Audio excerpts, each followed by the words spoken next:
সেই কমিটি 2024-এর লোকসভা নির্বাচনে একত্রিত হয়ে সকল পুনরায় কেশপুর ব্লক যুব তৃণমূল কংগ্রেসের সভাপতি হিসেবে নাম ঘোষণা করা হয়েছে আসিফ ইকবালের। বৃহস্পতিবার বিকেলে রাজ্য তৃণমূল নেতৃত্বদের প্রকাশিত তালিকায় কেশপুর ব্লক যুব তৃণমূলের সভাপতি আসিফ ইকবাল। এরপরই নিজের অস্তিত্বের নিয়ে আরও একবার আত্মবিশ্বাসপূর্ণ মন্তব্য করলেন আসিফ ইকবাল। তিনি বলেন, সারা বছর কাজ করেছি, যারা সারা বছর পড়াশোনা করে পরীক্ষায় ভালো ফলাফল নিয়ে চিন্তা করতে হয় না, আমরা সেরকমই কাজ করেছি। সেই স্বার্থে ইতিপূর্বে যে ফলাফল হয়েছিল সেটা অবশ্য সকলের কৃতিত্ব ছিল, আমার একার অনুভূমিকা ছিল না। উদ্যোগ নিয়েছিল বলেই 1 লক্ষেরও বেশি ভোটে জয়লাভ করেছিল সংসদ। একটা জিনিস আমি পরিষ্কার করতে চাই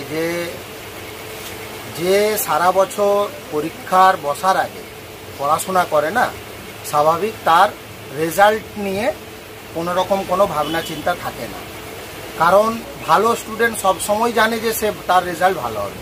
সো আমি সারা বছর মানুষের সাথে আছি, মানুষের পাশে থাকবো, এটা একদম আমার অঙ্গীকারবদ্ধ আমি। তো সেই জন্য আমি কি হবে রেজাল্ট সেটা নিয়ে আমি কোনোদিনই ভাবনা চিন্তা, আমার এই প্রশ্নের কোনো ভাবনা চিন্তাই ছিল না আমার মধ্যে। তো আমি স্বাভাবিকভাবে আশাবাদী ছিলাম। সকল মানুষকে নিয়ে কাজ করবেন 26-এ? হ্যাঁ, স্বাভাবিক। তো রেজাল্ট তো 1,03,024-এর নির্বাচন সকলে মিলেই তো হয়েছিল।